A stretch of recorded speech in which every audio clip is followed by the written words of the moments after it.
Like every time I hear this song right here, it brings back not just a ton of memories, but also a good spot to be in as far as just your appreciation for music.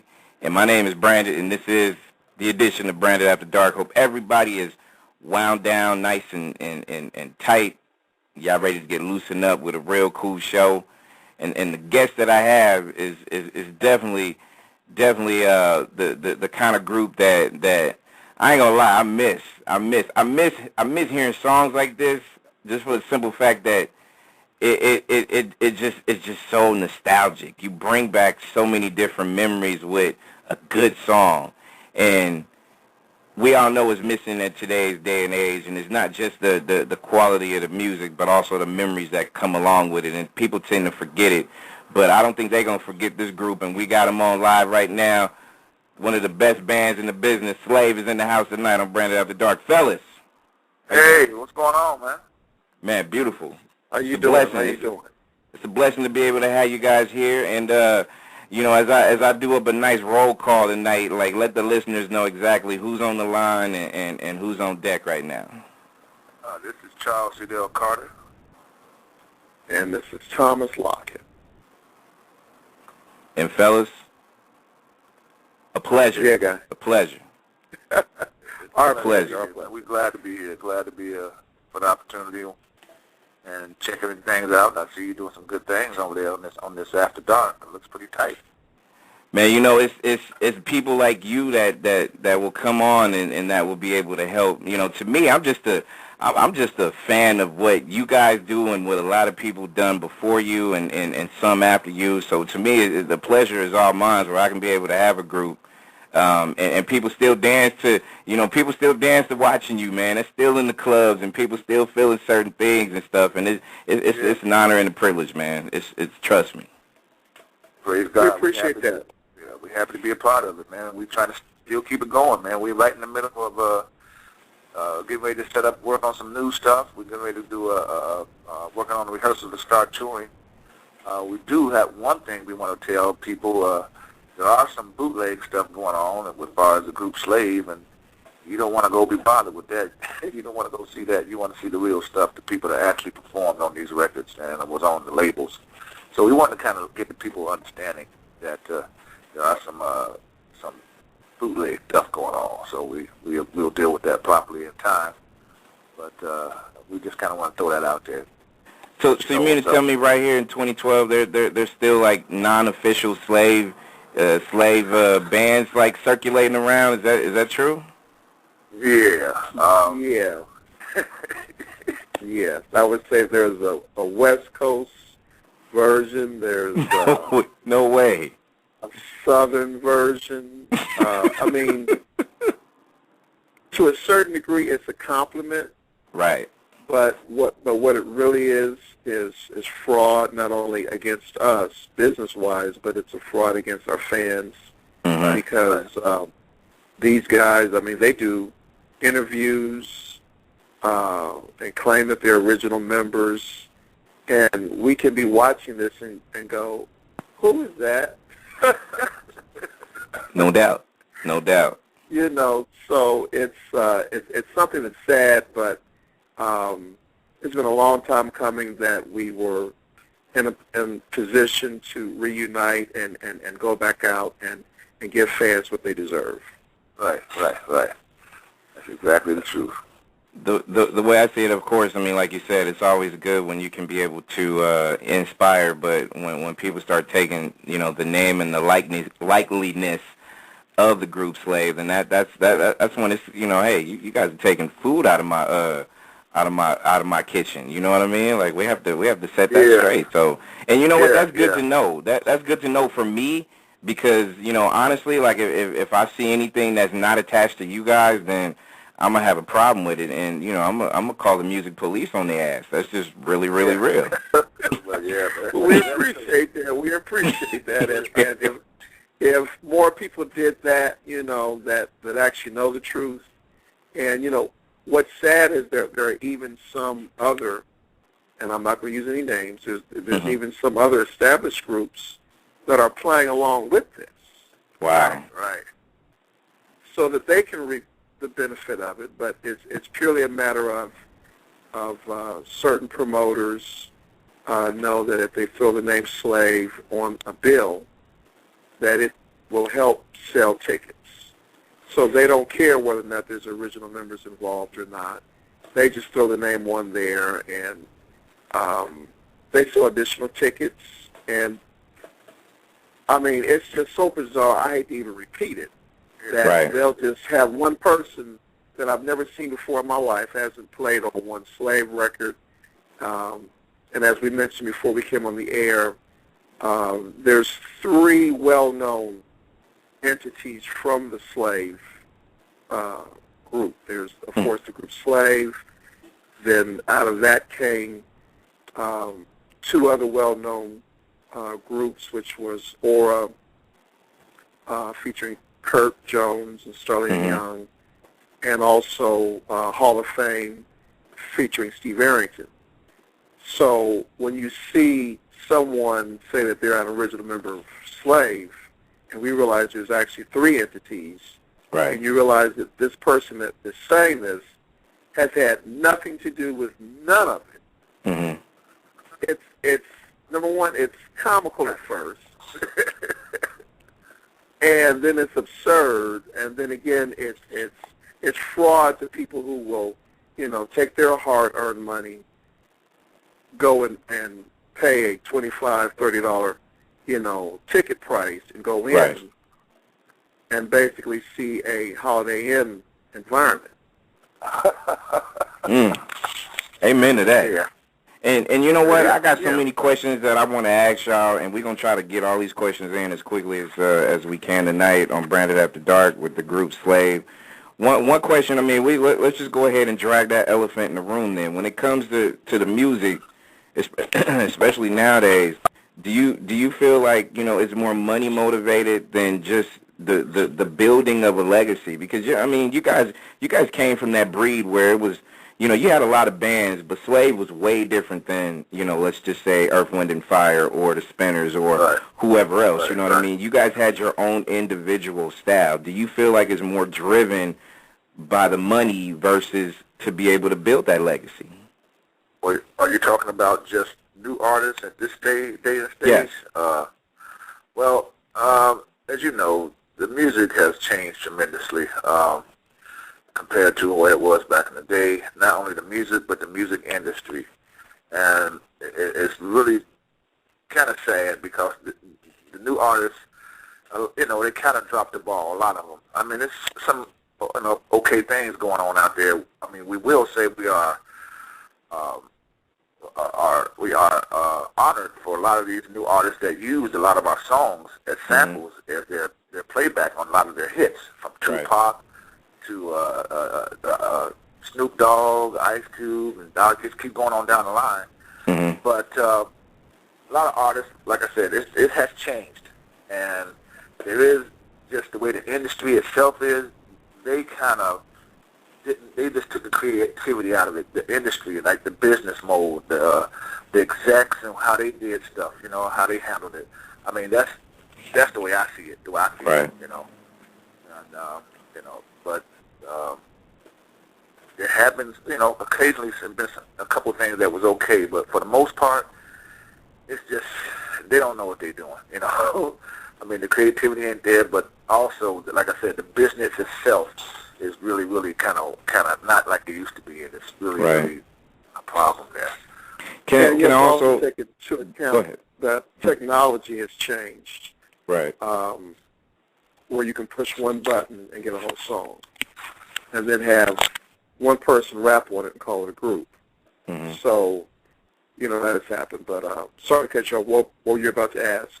No, I was gonna mention, especially, and you kind of hit the nail on the head with the evolution of music and online music, and just the fact that I ain't gonna lie, man. I think as a fan first, and I look at other fans, man. Like, I just feel like as fans we just got extremely lazy, and we kind of threw away the readiness of a new band, like the creativity, because you know how it is nowadays. I mean, everybody sounds the same, right? And the fans, if the fans were the fans like it was back in the 70s, 80s, even 90s for that matter, for the last 3 decades, if you even had a group or an artist that sounds just like another artist, that person would not get that kind of respect. Right. Period. Yeah. Very true. You know what I mean? Very true. I mean, we've gone to concerts, and again, I'm not going to use any names, but, you know, some of our huge artists, including, and I will say this, but I'll say it from a positive standpoint, even Chris Brown, you'll go to a concert for him, and there really won't be anybody there playing anything.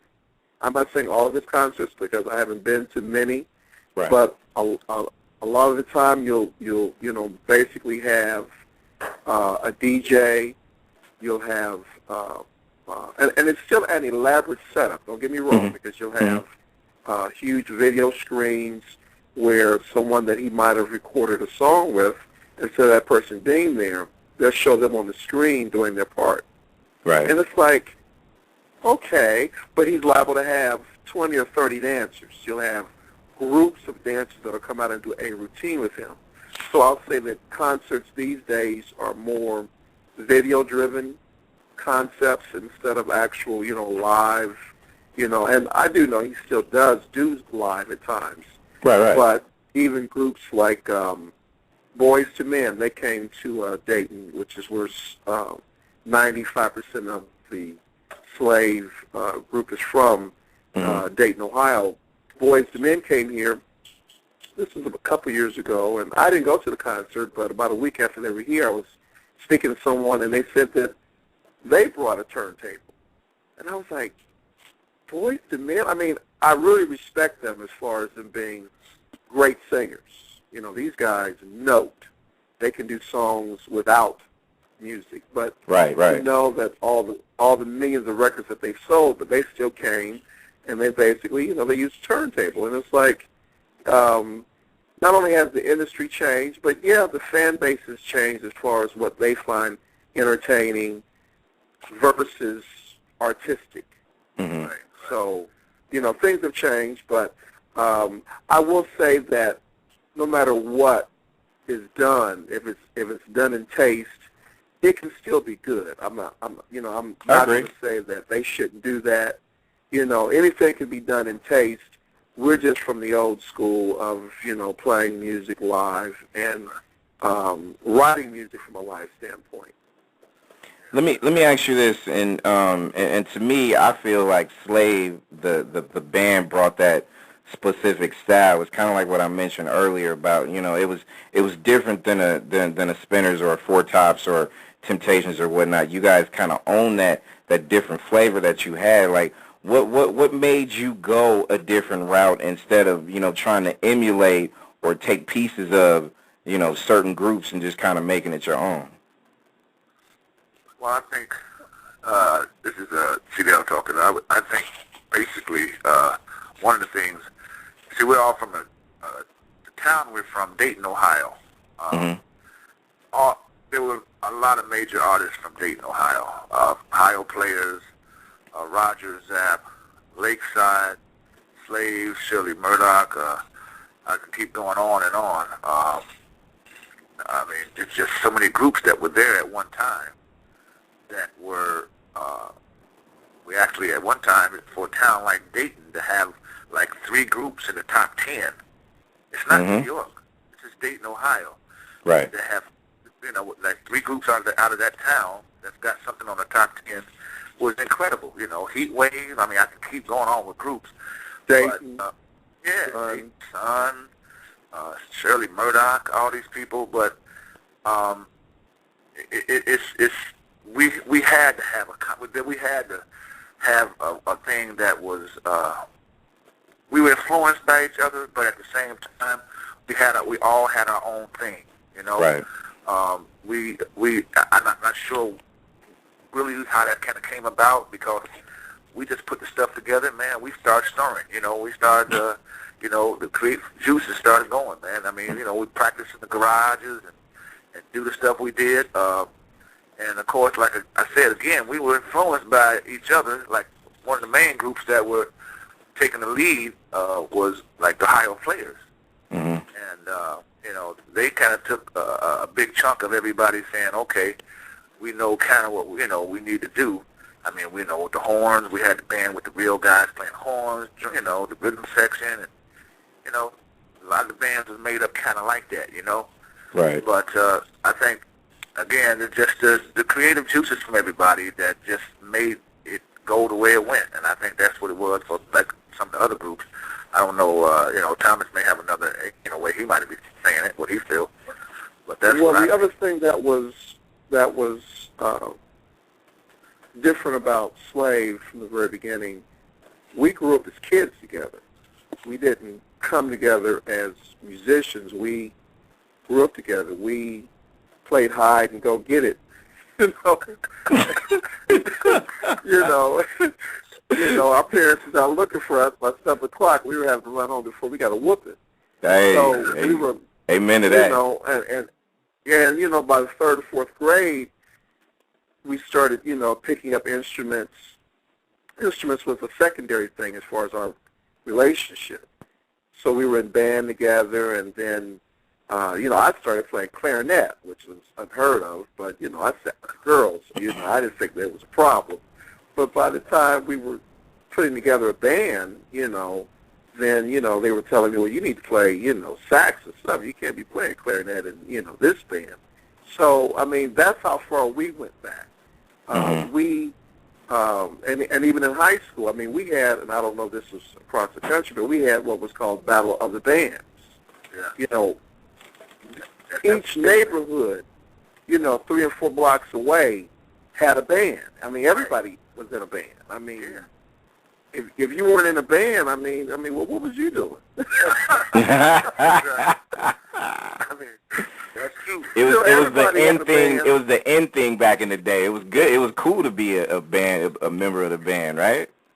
Oh yeah, I mean that was the thing. And our parents learned that, you know, that this is what we were doing. You know, drugs back in the day was not an issue. You know, way back in the early 70s. I mean, it wasn't an issue for us. We were kids, so you know, we were allowed to go play at the clubs. I remember at the age of 14, 15, I would be out till 1, 2 o'clock in the morning, but we were supervised. You know, we had a manager, and we were out, you know, which is why to this day, when I hear about, you know, going to a club, it's never been a thing to me that I would get excited about going to a club. I was in clubs at the age of 14, but I was there for a different reason. I was there to entertain versus be entertained. So Gotcha. Slave was a situation like a lot of the other groups or even current artists, even today. I mean, you know, not everyone sounds alike, but the reality is we believed in letting individual members within the group shine. So just like on Slide, I mean, obviously that was a song that was driven by 2, if not 3 major things. Number 1, the bass, which, you know, Mark Adams was a bass player. He was our primary lead instrumentalist. A lot of our songs followed his rhythm, followed his feel. And then there was the lead guitar solo, which was Track. So those 2 guys really shine in that song. So while it was written, you know, a lot of groups can go, you know, can pick up a bass and go do, but it won't have that feel that Mark gave. That's the difference in what we did in Slave. It wasn't just the notes that we played, it was our feel. And, you know, as CDL said, we were strongly influenced by the Ohio players. We were in love with Kool and the Gang, you know, Hollywood Swinging and all of that. Yeah, Earth, Wind, and Fire, of course. James Brown, George Clinton. You know, these are some of the major influences. And Grand Central Station, I mean, it was just ironic, though, that we got together and within 1 year we were recording. We didn't strive to go do a lot of shows. I think we only did about 3 or 4 shows before we had actually recorded our first record. And our manager at the time was a program director from WNGR radio station in Newark, New Jersey. He had a close relationship with Henry Allen, who was the president of Cotillion, who at the time had Sister Sledge. Luther was still in the group with, the group was called Change. Uh-huh. They were almost about to fold, and we had recorded the album, which included Slide, and our manager's name was Jeff Dixon. He took it to Henry, and the first time Henry heard it, he was like, I love it. I want to sign you guys. I mean, it was so easy that when we look back on it now, it's like, well, I wish it was that easy these days. Yeah, exactly. Exactly. You know, because it just doesn't really happen like that. But it was only about a year that we were together before we were actually negotiating our first record deal. Wow. And you know how funny time flies when, especially now, when you say something like that, and then you kind of remember how, you know, if you were different as far as your style being different, that was more of a draw as opposed to nowadays. If you're different, people may not want to listen to you. You know what I mean? Like, right. For whatever reason, and that's a trip how, you know, generations and generations have changed. And when people talk about Slave, they talk about you guys being a funk band. When you hear funk nowadays, and you know, especially from back then to now, what was it that made you guys that particular funk band that stood out from the rest? Well, I think one of the main things, it was like Thomas was saying, you know, the bass was a strong influence of the sound, and of course, you know, the rhythm section with Drac and Danny Webster, their rhythm section, there was just awesome. You know how they delivered on that, Mm-hmm. and of course, when we had Steve Arrington doing lead vocals, his style of singing just matched. It was like nothing else. That kind of bass and structure of music with his lead singing was just nothing like else out there like that.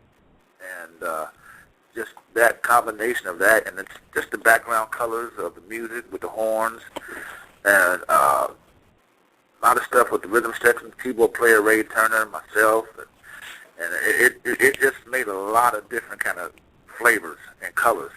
Mm-hmm. But The one thing that a lot of people didn't realize, as I said, we rehearsed to put together a record, an album, which these days CDs. We went all the way to New Jersey. We traveled to New Jersey to record this. But what happened, we really didn't come up with Slide until 2 days before we were going into the studio. Mm. So the thing is, you know, when you listen to Slide, it just has that feel, and that feel is because the entire rhythm section, including the solo, was the first thing that we did, and that was one thing. There was no overdubs. There was no, okay, we're going to add the solo, we're going to add the other guitar part, we're going to add we're going to make some changes with the piano part. The entire rhythm section, including the solo, was one take. That's why when that song comes on, you have that feel. Yeah, and that's definitely a lot of the songs that we did was pretty much, well, put it this way, almost all of them. Watching You, Just a Touch. I mean, we would come together as a group and jam.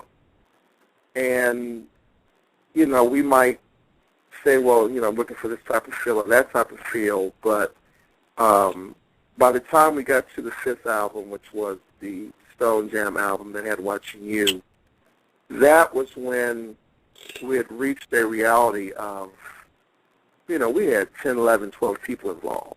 Mm-hmm. it was a in marching writing. band. Yeah, it was a lot of folks. And It was a marching band. yeah, we couldn't eat because, you know, record companies are designed to take care of themselves. They're not Right. designed to really make sure that their artists are okay. We're still in some situations with that we won't go into right now. That'll be part B later on. But Amen. I feel you. You know, we needed to be able to eat. So we began to take the concept of what George Clinton did, where he went into the Brides of Funkenstein and Funkadelic and all the other groups. We followed the same pursuit and started Aura and Hall of Fame. There was one particular main breakup, I'll say, happened. It wasn't planned that we would break up, but it ended up happening that way because not everyone really understood that it was to our benefit to have more than one bucket to eat out of. Right. So that's where the Aura group came, and then the Hall of Fame era came along. So you know what?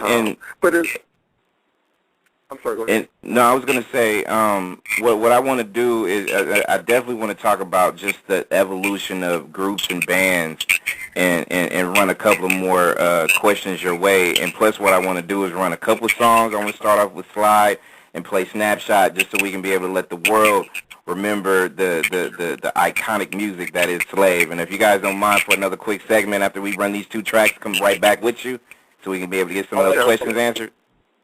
Yes, sir. Be right. All right, that's what it is. Branded After Dark. The group Slave is in the house. Slide. And if y'all don't remember this classic song, I don't know where y'all living. God, man, it's bringing me back to my youth, people. Branded After Dark. Your man Branded is in the building. We have the members of Slave in the house as well. Charles is in the building. Thomas is in the building. Hey, they don't make good music like that no more. I'm just saying. No, I'm not hearing it. I'm just saying. We got a lot of people on the lines, not just on the lines, but also sending emails throughout. Of course, you know, with this being an online station, we got so many people out there in Japan. There's people that's Slave fans all across the board. So I want to welcome all you overseas listeners tuning in as well. And you know, I actually had a couple of emails while I was reading while the songs were playing. Man, you got 17, 18-year-olds was like, man, this brings me back to how my mama used to talk about Slave, the group. So you know, they got sucked into the whole thing. You know what I mean? And I love it. It's a good thing. Yeah, that's great. Yeah, it's a good thing. Let me ask you fellas this, because you know, groups and bands, you know, especially. You know, there's a lot of groups and bands out there that are still doing their thing, but it's not as, you know, I guess I want to say that it's not as out there as it should or as it used to be when it comes to just the concepts of groups, not just R&B groups. I'm talking about actual bands. Thomas, what happened to that? The economy, not only our actual economy, but the cost of doing anything these days. And it started with, I mean, even that's how, you know, Slide came out in 1977. By the time we got to 1979, what was the song that came out, just blew us away? It was like, oh, it'll never work. Hotel, Motel, Holiday Inn. Oh, Holiday, yeah. Uh-huh. Sugar Hill? Yes. Hill. Yes.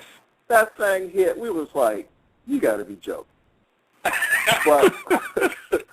but what was happening was, and not that I didn't like the song. I actually liked the song. It was funny. Mm-hmm.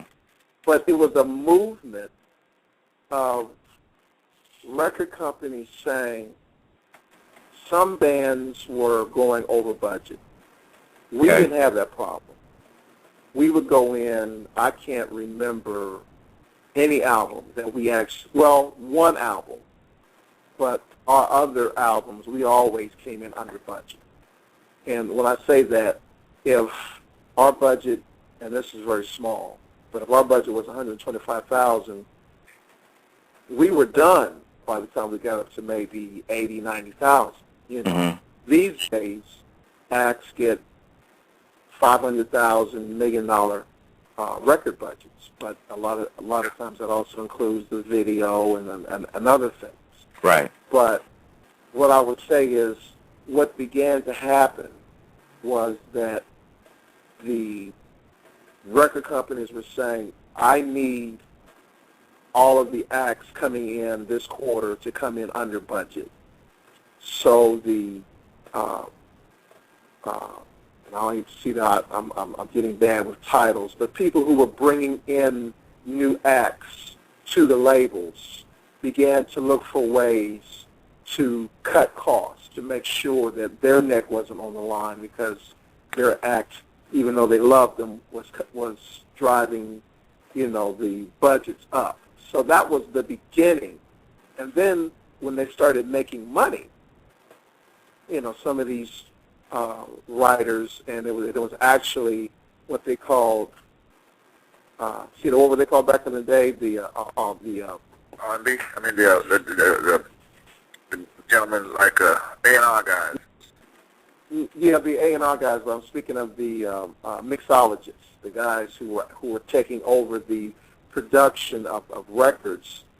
They began to realize that I could pay one person, say $50,000, and they would do the whole album. Mm-hmm. And they got comfortable with one of these guys doing 3 and 4 different artists, which is why music began to sound alike. And then, of course, in general, rap really started coming into its own after Hotel, Motel, Holiday Inn. That's when all, and it was just, and we were sitting there, and it was like, wait a minute, what happened? Didn't we just get on board? Why are we not on tour? Mm-hmm. The demographics of a lot of things began to change. And then, of course, even going out live, which is why groups these days, who are multi-platinum type groups, they go out with a turntable. Yeah. Right. Because they're trying to cut costs. So our young listeners, our young fans, they don't know the old way. Kids that are, when I say kids, even young adults, 25 and under, mm-hmm. there's probably been very few times they've gone to a concert and everything was live. Whereas, what's interesting, my daughter went to see Prince last year. She's in California. Never seen him before. Yep. He was playing at the L.A. Coliseum thing, whatever that was out there. Mm-hmm. Yeah, he was in L.A. He was also in San Francisco, too. Yeah, I remember. Exactly. She went 2 days in a row. She was flabbergasted. She was lit. Yeah. She was in heaven. And it was like, I didn't know he was that good. But it was because she hadn't been exposed to that. She's used to going to the concert and dealing with the turntable. So mm-hmm. I'll just say that, I didn't eat cheese with my macaroni growing up. It wasn't until I got hungry up in New Jersey and somebody said, you better eat your macaroni and cheese. And I ate it. I was like, oh, this is good. Like, wait a minute. Hold up now. Yeah, so, I'll just say that, a lot of the artists these days are really still great artists. I take nothing from them. Chris Brown, awesome singer, awesome performer, and I believe he does write a lot of his stuff. I look at Brandy. I saw Brandy on one of the awards programs just a few months ago, and she was just off the chain. So it isn't that the artists are not good. What I would say is you still have the producers, and I'm not knocking them, but a lot of the producers, instead of them going into the studio and they're playing everything live, I would say almost all records these days are based on loops and samples that are manipulated, in various ways, and that's why. And then you've got the auto-tune. Oh, my God, I'm glad that finally began to chill out. Yes. You didn't have auto-tune. Yes, Lord. When I heard Charlie Wilson use auto-tune, and I know he only did it because somebody said, well, you might as well throw it on there. He sell another, 300,000 or 400,000 records because auto-tune. Because, anyone who's never seen a Charlie Wilson concert, you haven't ate bread in your life. mm-hmm. This guy is is still a walking miracle, as he has quoted in his performance. He went from rags to riches, back to rags, back to riches. So, again, music is what it is because these days, there are some rap artists who will buy a keyboard, and there's songs that you can just press a button and it'll come up. Some of these guys have sold 2 or 3 million records off of pressing that button and going in the studio and rapping on top of it. Mm-hmm. You can't tell them not to do it that way. Right. So, it is what it is. I'll just say that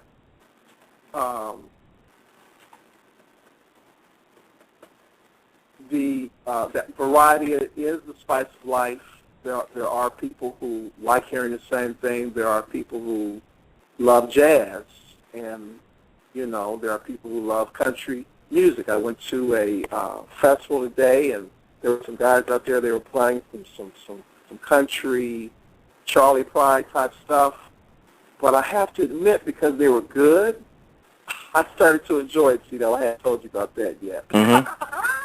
Hey. I ain't mad at that. It's still good music.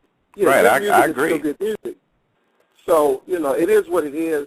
I just would like to, say that, we have not been together collectively out touring in quite a long time. And it's been for many reasons. But that is, coming to an end as far as us not being out there together. And we just want to make sure that everyone knows that, coming soon we will be out there back together again. And I'm glad you mentioned that, because that was actually one of the questions that I did have, and people were asking, just, try and see if we can make sure that that a slave is available, like if they can be able to reach out to you guys, and, are you guys social networking as far as Facebook and Twitter and stuff like that? Yeah, we are on there individually. We haven't yet launched our group Facebook site or Twitter site, which, we're still in the process of throwing that out there. There are a lot of people who might not know we did lose 2 of our members. Mm-hmm. We lost Mark Adams, the bass player. Yes. Who I do not remember not knowing, and we lost Drac within a 3-month period of time, and it was devastating. That these were not our band members only. Again, I don't remember not knowing Mark. From the age of 4 or 5 years old, we were playing together. And when I say playing together, I don't mean music. We were playing touch football and Little League baseball and stuff like that. So CDL, in fact, was the person who called and told me, and he'll tell you I was on the phone about 10 seconds. And the rest of that, it was a blur. Yeah. But I would say that we lost them way too soon. And a lot of it, I'm not going to go into any, negative aspects, but, we all have made mistakes, in our lives, and just a true reality of why we have not been together has been our individual choice of lifestyles. Right. That, people get older, people get into their own mode of life, and certain people have made decisions. And me and CDL made decisions to do other things in our life, to pursue other opportunities, other writing, producing, other business opportunities, family decisions. But as we've matured and gotten golden, we realized that what we really love to do is what you just played. And that is, there you go. Not only play that music, but we are writing and producing some new material. Working with Kurt Jones. We've been talking to Arrington about coming back out. There's just a lot of positive things that are going on, and we just want to, let our fans know that we miss them. Slave concerts are fun because it's about the funk. There you go. There you go. You know, we're looking forward to getting back to do that, and we will be covering all three catalogs, as we said earlier in the interview. Speaking of the Slave catalog, the Ore catalog, and the Steve Arrington Hall of Fame catalog. So we're just looking forward to pulling it all back together and, you know, treating our fans. And it's good to hear. And as we get ready to wrap it up on Branded After Dark with the group Slave, a quick question, Charles. When it comes to just the everyday lifestyle of a musician, is there anything different that you do to be able to psych yourself up to either make music, produce music, something like that? Is there like a routine or a strategy that you go through? Well, one of the things that, like Thomas was telling you, the business kind of did, you know, put a stale taste in our mouth, you know, compared to when we first was playing when we were young. It was fun. I mean, it was just, I just couldn't wait to go get in the band and just go and play in the garage. Right. As we got into the business side of it and the things with the business, it did put a whole other mark in our brain, man. You know, it wasn't, it actually got to a point where it wasn't fun. You know, I mean, there were a lot of good things we were doing because we were recording and making hits, but the business side of it was a strain on us. And of course, we made mistakes on our own, you know, made some bad decisions, but the main thing is now we're back on track to doing the right thing. And right now, it's just the fact that I just want to play. That is what is influencing me, that I just want to get back out and play. I mean, we did lose 2 members, as you said, and that did hurt us. But it's like, that's why we're trying to get back. Let's go ahead and do this, man. Let's just go back and do this correctly, especially since you got, you know, bootleg people out there doing it. We just couldn't allow that. Y'all got to come back. Y'all got to come back and let them know the real. You know what I mean? That's what I like. That's what I like. But exactly. But again, there was a lot of we had a lot of people that was in the group, and you know, that was also part of that whole thing. I mean, people all the way from even like Steve Washington. He was like the original leader of the group. Producer Jimmy Douglas. The original members like Orion Wilhoit, Carter Bradley, Tim Dozier, and you know, as we moved on, and we're just trying to move up to the next level to keep things going. So we really trying to make it happen. But we just appreciate this opportunity to be able to get on here and talk and you know, let the fans know what we're trying to do, and that we're coming back.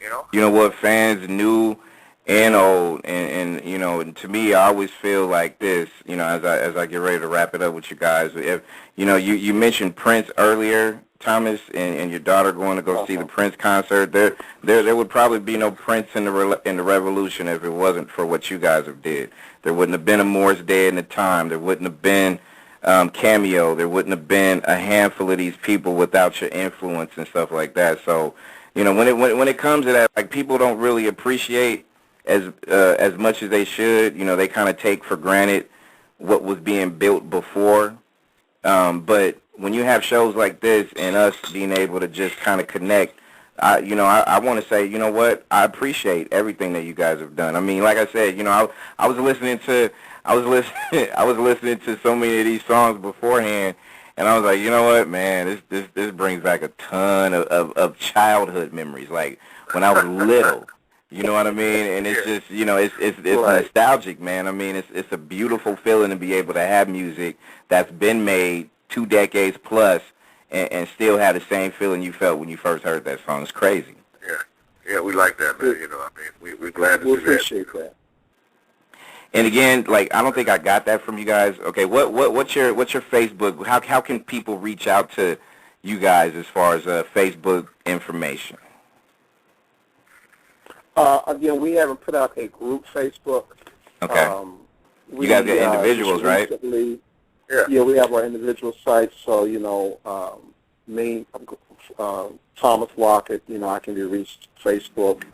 You said, you Charles Cedell, look for Charles Cedell Carter for my Facebook. And we do have a Slave Legacy Yeah, we have a Slave Legacy site that we're still getting ready to officially launch soon, which is going to actually do what this interview did, and that's to illustrate all of the people who have been an integral part of the slave or Hall of Fame Steve Arrington life. It isn't just about slave, it's about us as individuals. So that website is slavelegacy.com. It's still in the production phase. We're like right at probably by the end of this summer, we'll be launching that fully. So we're excited about that. But there will be a official Slave Facebook page that will be also put up. But we're just trying to take care of some old business at the same time, going back out on tour. We're ready for some dates to roll in as we speak. But again, we appreciate you giving us this opportunity to speak. And we will definitely keep you posted as to what's going on so that when we come down. Please do, because you must take it to the best grill there. Hey, and can I also say, like, you are definitely needed out here in the Bay Area, because that's where I'm at. So, say no more. We will make sure that we put all kinds of information out there. Like, Slave, the original Slave is in the house, and we definitely need to make sure that we get it in. And also, a quick shout out, not a quick shout out, but I definitely want to thank Mr. Kevin Gray for providing everything that is everything. Kevin's the man, so shout out to Kevin. Man, thanks a lot, Kevin. Mr. Kevin Gray, he hooked it up, man. And again, a shout out to all our fans, old and new. And God bless each and every one, and we look forward to seeing everybody soon. And make sure, when y'all get y'all new music out there, man, can you come back and give us some love and, break that record like the old days, you know what I mean? Like, break the record and keep spinning that thing all night long. Can we do that? Absolutely. I love it. Absolutely. I love it. We got more music coming from these guys. We have Aurora, of course, as well, but we have Classic Slave, Just a Touch. Fellas, many blessings to you. Continue. And we love you as far as your music. Timeless classics, and I cannot appreciate you more for coming on to the show.